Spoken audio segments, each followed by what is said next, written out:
अस्सलाम वालेकुम नाज़रीन, आप सभी लोगों का इस्तकबाल है, खुश आमदीद है। मैं हूं आपका दोस्त खान जहांगीर और आप देख रहे हैं JKNS के साथ साथ डेली घड़ियाल।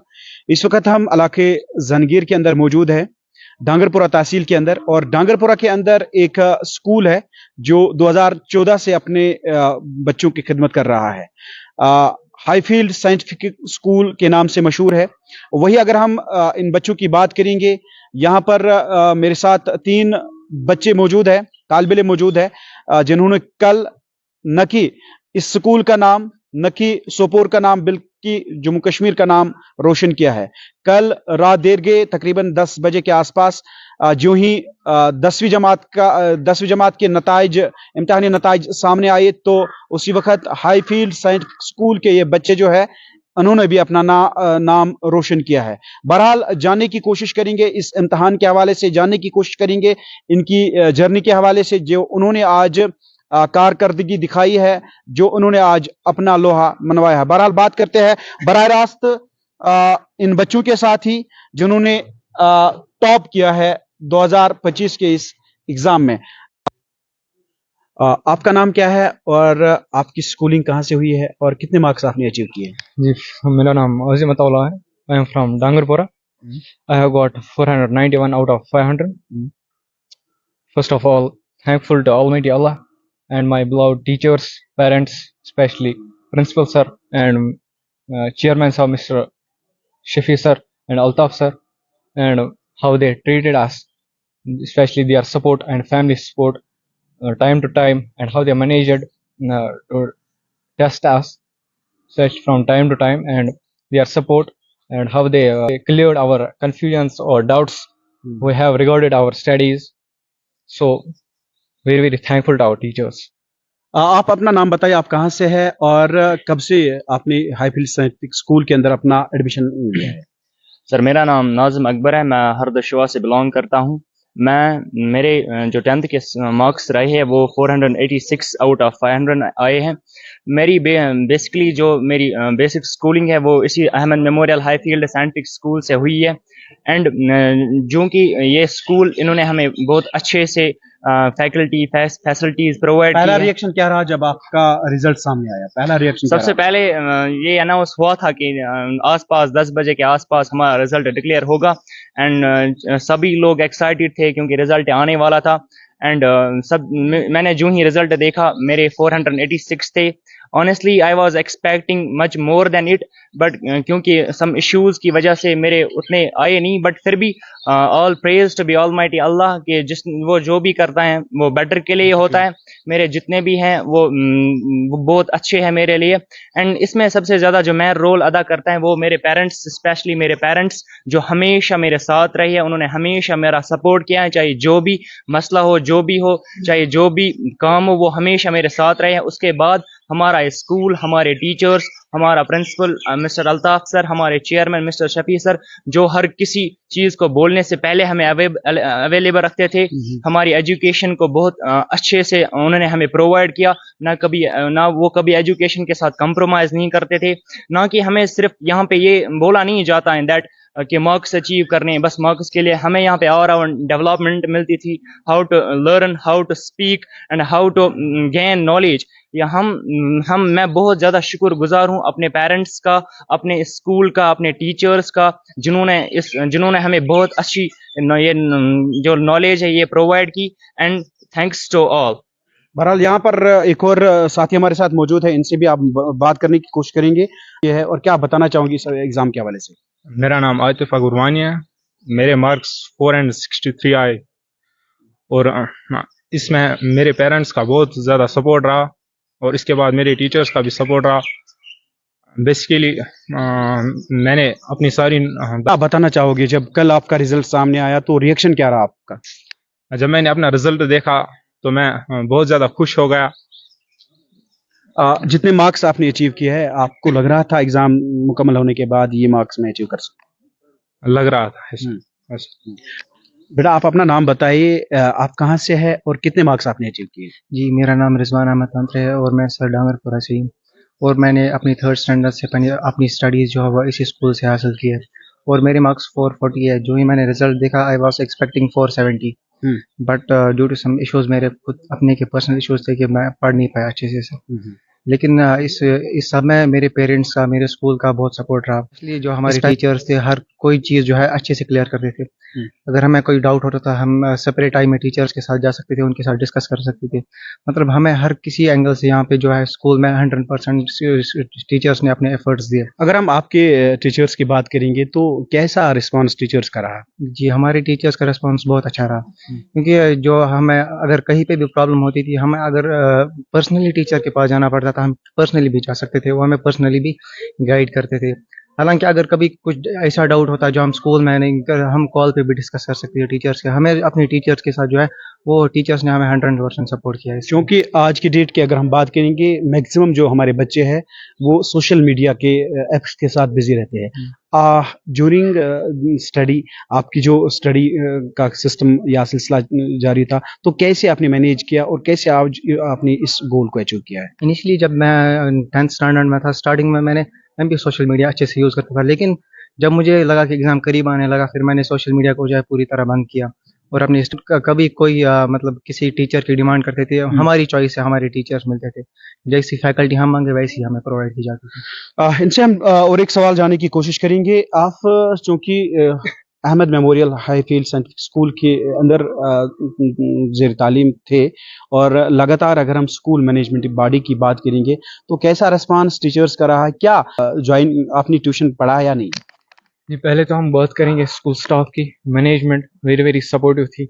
जब भी हम कभी भी पर्सनली टीचर के पास जाते थे, वो हमें बहुत हेल्प करते थे, गाइड करते थे, हमारे डाउट्स क्लियर करते थे। एंड कभी हमें एक्स्ट्रा क्लास भी देते थे, कुछ कन्फ्यूजन्स होते थे वो क्लियर करने के लिए। और रही बात ट्यूशन्स की, हमने अभी तक कोई ट्यूशन नहीं 10th तक पढ़ा है, बट 11th हम आज पढ़ रहे हैं ट्यूशन।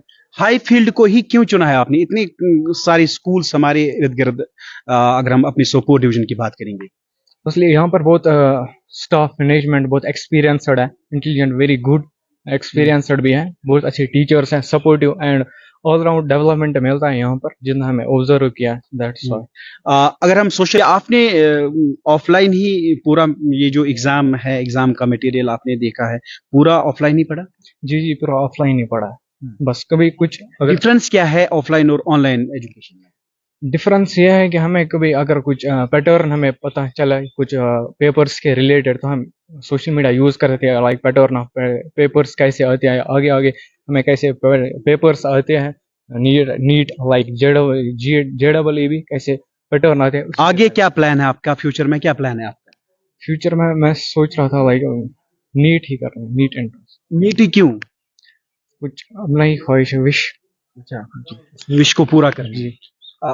मैं कितने घंटे पढ़ते थे पढ़ाई के दौरान? फर्स्टली जब 10th स्टार्ट हुआ तो पढ़ते थे 5 to 6 आवर्स, बट लाइक फिर करीब आने लगा एग्जाम्स तो 8 to 10 आवर्स होने लगे। आपसे हम जानने की कोशिश करेंगे, चूंकि आप हरदिशवा के साथ बिलोंग करते हैं, ताल्लुक रखते हैं। अगर हम ओवरऑल जहांगीर की बात करेंगे या सोपोर पेड़ी की बात करेंगे, हाई फील्ड साइंटिफिक स्कूल को ही क्यों चुना आपने? रीजन क्या है? सर बेसिकली आपने सच कहा, पूरे सोपोर में, पूरे जंगेर में बहुत सारे स्कूल्स ऐसे हैं जो अच्छे स्कूल्स हैं, बट सर एक अच्छे स्कूल का नेम होना ज़रूरी नहीं है। वहाँ पे क्या पढ़ाया जाता है, क्या फैसिलिटीज़ मिलती है, क्या फैकल्टीज़ मिलती है, ये भी बहुत इंपॉर्टेंट होता है। सर हमने ये हाई फील्ड स्कूल इसलिए चूज़ किया क्योंकि यहाँ पे हमें सिर्फ मार्क्स हासिल करना नहीं सिखाते, यहाँ पे हमें ऑलराउंड डेवलपमेंट, अपने फ्यूचर को कैसे अचीव करना है, how to be a good human, ये भी हमें सिखाया जाता है।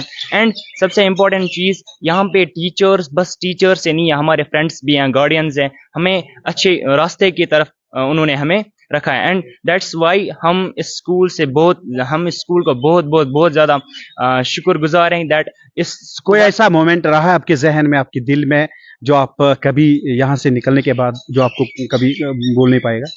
ऐसा सर बहुत सारे ऐसे मोमेंट्स हैं, हज़ारों मोमेंट्स हैं। मैंने अपनी KG क्लासेस से यहीं पे पढ़ा है, ऐसे हज़ारों मोमेंट्स हैं जिन्हें मैं कभी भुला नहीं पाऊंगा। बट ऐसे मैक्सिमम मोमेंट्स ये हैं क्योंकि दैट इज कि मैंने कभी भी आज तक किसी सर को कुछ पूछने के लिए मैं डरा नहीं हूँ, कि मैं घबराया नहीं हूँ, मैं सर को पूछूं या ना पूछूं या सर का रेस्पॉन्स क्या होगा। चाहे हम 1000 बार भी सर को कुछ कहे कि हमें ये सीखना है, मुझे ये समझ नहीं आया, that is the biggest thing that I observed here is that कि आपको कभी भी इस स्कूल में जो भी बच्चा है या अभी पढ़ रहे हैं, कभी केजी क्लास में या आधे ऊपर पढ़ रहे हैं, हमने हाँ यहाँ के जो टीचर्स हैं, हम कभी भी ये डर फील नहीं करते कि हम सर को कुछ कहे।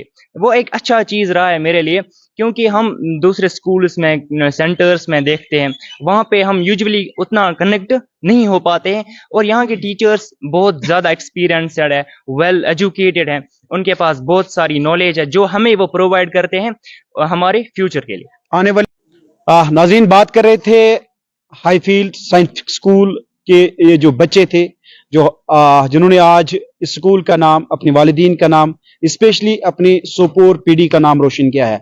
बहरहाल हमारे साथ बात करने के लिए मौजूद है हाईफील्ड साइंटिफिक स्कूल के चेयरमैन अल्ताफ साहब है। अल्ताफ साहब, आपको बहुत बहुत मुबारकबाद है हमारी तरफ से, हमारी टीम की जानिब से।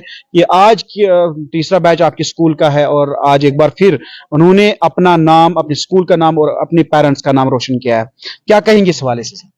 सबसे पहले मैं अल्लाह ताला का शुक्र अदा करता हूं कि जिस अल्लाह ताला ने हमें ये मौका दिया है अपनी कौम की खिदमत करने का। इसके बाद मैं आपका और इन बच्चों के वालिदैन का और अपने असातिज़ा किराम का जो यहाँ इस स्कूल में काम करते हैं उनका शुक्रिया अदा करता हूँ कि उन सब ने, बल्कि आप भी कभी कभार आते थे, बीच बीच में आते थे इनकी हौसला अफजाई के लिए थ्रू सोशल मीडिया या बाकी चैनल जो आपकी चैनल है, इनके जरिए आप इनको हौसला अफजाई करते थे टाइम पे टाइम। तो ये सारे इन बच्चों की मेहनत का नतीजा है, इनके पेरेंट्स और टीचर्स की कोऑपरेशन का नतीजा है कि आज इन्होंने इस स्कूल का नाम एक बार फिर रोशन किया है। पिछले 3 साल से हमारे बच्चे टॉप 10 पोजीशंस में कोई न कोई पोजीशन हासिल करते हैं लगातार। अल्ताफ साहब, काफी कम वक्त में, अगर हम 2014 से लेकर 2025 की बात करें, काफी कम वक्त में आपने ये गोल अचीव किया है। कैसे पॉसिबल हुआ और क्या आपको लग रहा था कि ये जो तीसरा बैच है ये आज भी हमारा टॉपर, इसमें हमारे टॉपर शामिल हो जाएंगे? देखो, हमारा स्कूल जो शुरू हुआ है ये 2014 में शुरू हुआ है और 2024 तक इनका सेशन था। आज इस मार्च तक हमने इनको हमेशा कहा है कि क्रिएटिविटी पे स्ट्रेस दो। अपने टीचर से हमने हमेशा कहा है कि बच्चों में क्रिएटिविटी डेवलप करो। बिगिनिंग से, जब से हमने स्कूल शुरू किया, पहला मकसद हमारा यही था कि हम कुछ ऐसे होम को तैयार करें जो बच्चे यहां से निकलेंगे जिनमें क्रिएटिविटी हो। आज अगर आप देखते हो न्यू एजुकेशन पॉलिसी में, या रिसेंटली डायरेक्टर स्कूल एजुकेशन ने भी ये एक ऑर्डर निकाला है कि बच्चों की क्रिएटिविटी, बल्कि मिनिस्टर ऑफ एजुकेशन ने भी इस पे स्ट्रेस दिया है कि बच्चों में क्रिएटिविटी पे स्ट्रेस दो, बच्चों में क्रिएटिविटी डेवलप करो। वो जो पहले जमाने में होता था, बच्चों को क्वेश्चन याद करवाए थे, पूछ ले, इनमें बिल्कुल डिफरेंट है। ये उस तरह नहीं पढ़ते हैं। सबसे पहले हमने क्रिएटिविटी पे इनको स्ट्रेस दे दिया। इसके बाद हमने ऑलराउंड डेवलपमेंट, सिर्फ क्लास वर्क ही काफी नहीं है, अब बाकी ऑलराउंड डेवलपमेंट, इन अपॉर्चुनिटीज दिया फ्रीली। हमने इनको फुल फ्रीडम दिया है कि हमने पूरी कोशिश की कि उनको कभी किसी चीज का थ्रेट ना लगे, हमेशा इनको फ्री महसूस हो। बल्कि हम हमेशा इनको यही कहते थे, मैं इनको पर्सनली यही कहता था, क्लास में रहो तो freely ask the questions, whatever your confusions are, but teacher से क्लियर करो जो भी आप, because if you want to learn you have to ask questions. ये मैं इनको हमेशा कहता था, अगर आपको सीखना है क्वेश्चंस पूछने हैं, क्योंकि हमारे क्वेश्चंस जो होते हैं, बच्चों के क्वेश्चंस जो होते हैं, वो इनके कंफ्यूजन जो होते हैं। हमने हमेशा इनको फ्रीडम दिया है और बिल्कुल फ्रीडम, यानी बिल्कुल बड़े प्यार से टीचर्स ने इनको हमेशा एनकरेज किया और ये हमेशा अपने इस तमन्ना जो हमारी भी थी और इनकी भी थी, इसमें हमेशा इन्होंने पूरी मेहनत की उसको पूरा करने के लिए। कल जब रिजल्ट सामने आया तो पहला रिएक्शन क्या रहा आपका सर? तो मैं सबसे पहले मैंने अल्लाह ताला का शुक्र अदा किया, उसके बाद मैंने इन बच्चों और टीचर्स का शुक्रिया अदा किया कि जिन्होंने हमें एक बार इस खुशी से फिर से नवाजा। क्योंकि जो इस वक्त आपके स्कूल में ज़ेर तालीम है, तो उन बच्चों के लिए क्या पैगाम आप देना चाहिए, स्पेशली उनके जो पेरेंट्स आप इस वक्त देख रहे हैं, पेरेंट्स के लिए क्या पैगाम? अच्छी बात है, बहुत अच्छी बात है। आज के दौर में मुझे 2 चीजें नजर आई जो बच्चों को खराब कर देती है। एक है ये मोबाइल फोन, जिसपे वो सोशल मीडिया में ज्यादा बिजी रहते हैं। बिल्कुल, सोशल मीडिया ने आजकल बच्चों का सारा टाइम बर्बाद किया है। बिल्कुल, अगर ये बच्चे सोशल मीडिया से दूर रहे, मोबाइल फोन से दूर रहे, तो मुझे लगता है आजकल हर बच्चे में वो पोटेंशियल है जो इन बच्चों ने करके दिखाया, हर बच्चे में वो पोटेंशियल है। लेकिन आज की सबसे बड़ी बीमारी जो है वो ये मोबाइल फोन है, जिसपे वो बिजी रहते हैं सोशल मीडिया वगैरह के साथ। बिल्कुल सर। तो इससे मैं मेरी रिक्वेस्ट यही है सारे पेरेंट्स से और इन बच्चों से भी कि इस चीज से दूर रहे। अभी आपके पढ़ाई का जमाना है, अभी बिल्कुल। आपके फ्यूचर बनाने का जमाना है। बस इस पे आप ध्यान दो। मोबाइल फोन हाँ टेक्नोलॉजी है, इसको यूज करेंगे बट विद इन लिमिट्स। बिल्कुल। जब जरूरत है, जब मजबूरी है, जब जरूरत है तब यूज अब करें। यूज क्या करें? हमेशा अपना टाइम इस पे आवर्स बर्बाद होते हैं। People spend hours on mobile phone, लेकिन महसूस भी नहीं होता है कि कितना टाइम गुजर गया। तो इसलिए मैं इनसे रिक्वेस्ट करता हूं, सारे पेरेंट्स बल्कि पूरी सोसाइटी से ये रिक्वेस्ट करता हूं कि बच्चों को मोबाइल फोन से दूर रखे, सोशल मीडिया से दूर रखे, ताकि इनका फ्यूचर बर्बाद ना हो। शुक्रिया।